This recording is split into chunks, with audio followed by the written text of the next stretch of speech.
movie, and if you did, you go out and rent it. A yellow Mustang is being chased up and down the streets on 2 wheels by Sean Connery. Well, it wasn't Sean. It was Buzz Bundy that was doing it. His protege, James Smith, was the new guy that's doing the new movie Transformers. When he sees Bumblebee from the original yellow Camaro that turns into the new Camaro. Well, he is going to be up here in just a few minutes. And his brother Bob, they also do restorations. We got any Dukes fans? Now the Dukes fans do one thing, they say, yeah! We got any Dukes fans? Well, Jamie goes every year with me to Dukes Fest out in the South, and I gotta tell you, there's always this friendly rivalry, but I gotta tell you, Night Rider fans are amazing here today. We really appreciate y'all coming here. One thing is that when Kit would fly, it would be turbo boost. When the General landed, it was toast. Anyway, I don't know, I don't see him, so we're going to start off with some questions. But before we go any further, our moderator today came all the way from New York City. Would you give a warm welcome from Night Rider Online, Mr. Neil Epstein. A true enthusiast and knows everything about Night Rider, past and present. The good thing about Night Rider, it talks about the original show with great reference, and it also talks about the new show. And as you can see today, down on the first 3 stage, we have the both hero cars. We have the attack mode, and we have the Shelby Hero. Good friends of ours coming to the stage right now, the associate producer from Night Rider, Mr. Ron Martinez. Ron was with the show from the first pilot to the last episode. His influences were, most importantly, he created the so-called rules and regulations, or Bible, what Kit could do or couldn't do. And he'll tell you more about that. He also helped my friend George Barris when they came to designing the idea of the Super Pursuit Mode car. Ron came to George and said, we got to come up with a new idea for Kit, and that's how the two collaborate on it, and we have that. James Smith, where are you? Come on, Jamie. Have a seat up here. And if you want to know what it feels like to be a stuntman, ask him. He will tell you all about the bumps and bruises. All right, so I'm going to turn this over to Neil, and have a great time. And we're going to do some question and answers with everybody. When we're done with this Q&A, question and answers, we're going to take the tables, we're going to place them out here in front, and they will sign some of your pieces. Remember, if you're going to do that, have one, just do one if you can, so that everybody gets a shot, get back in line. Multiple sort of slows it down, it's not fair. We want everybody to get an opportunity to get an autograph. So Neil, it's yours. Thank you very much. Thank you, Paul, and thank you for putting on this wonderful event for the Children's Miracle Network. My name's Neil, and for the last 14 years, I've been running Night Rider Online, so check it out. And thank you for the panel for coming.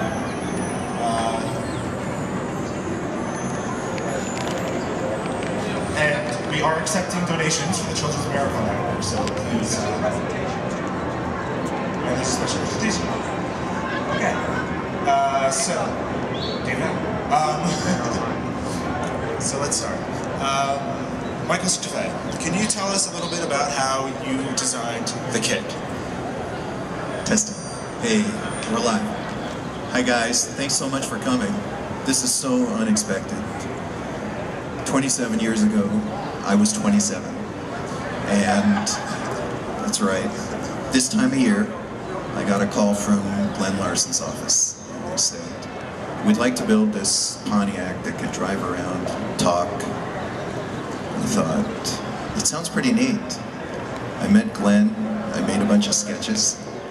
I asked, you're going to shoot this in about 4 weeks. Any thoughts on building it?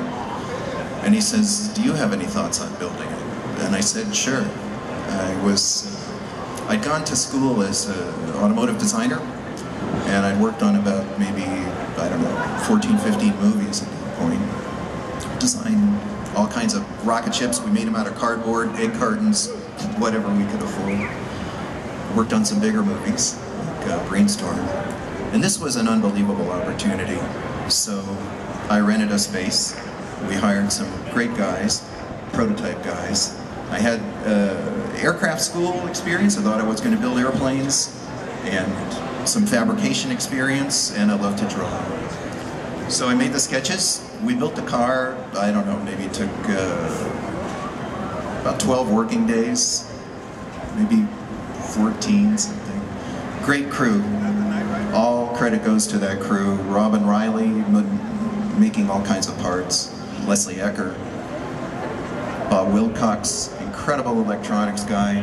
He made all the driver circuits for all the stuff you see on the dashboard. Couldn't go to the store and buy a kit, and now you can order a lot of this stuff from real enthusiasts who really care about the show. It's unbelievable to see what they've done with their own time and their own money, building these incredible cars they brought here today. And you can imagine 27 years later, it's unbelievable to see them. So it's a huge honor for me to be here. I had a lot of fun with the show. I think they're going to open this up a little later on. And maybe if you guys have some questions about it, I could help answer. It's a privilege to be here. Thanks, Paul. Thanks to all you guys for coming. Thank you, Michael.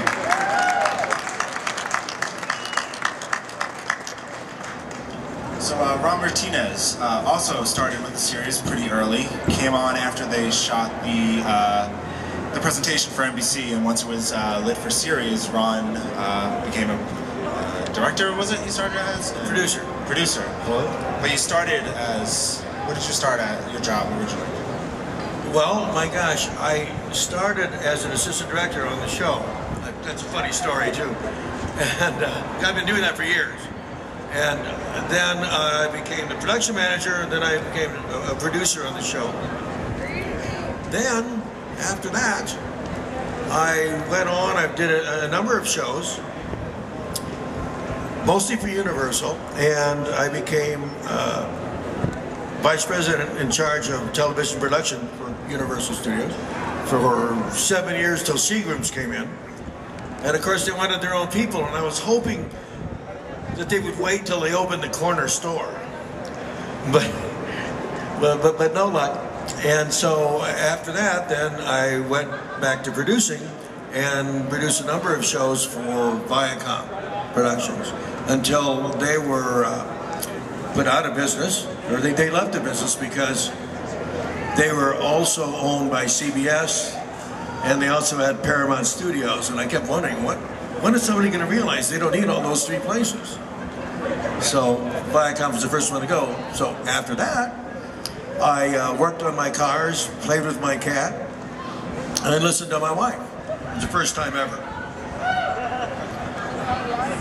But to go back and how I got on Knight Rider, I had worked at Universal for many years, and they didn't have anything for me, so I went over to do Little House on the Prairie, which was great fun with Michael Landon.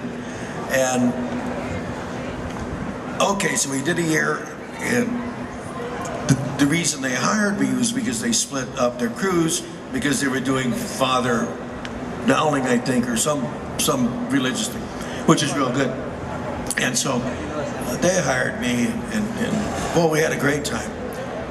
But come the next year, after the hiatus, I got a phone call saying, you know, we're not going to need you this year because Mama doesn't want to come back.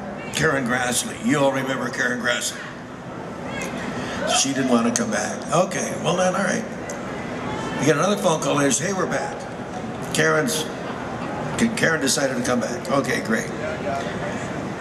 Another phone call. Well, Deanne doesn't want to come back. Oh, okay. And a couple days later, hey, we're back. Deanne's coming back. Okay. Then phone call comes and says, well, the little girl doesn't want to come back now. I said, oh, okay. In the meantime, I got a call then, after that, from Universal, and my boss and said, hey, would you like to do a show called Knight Rider?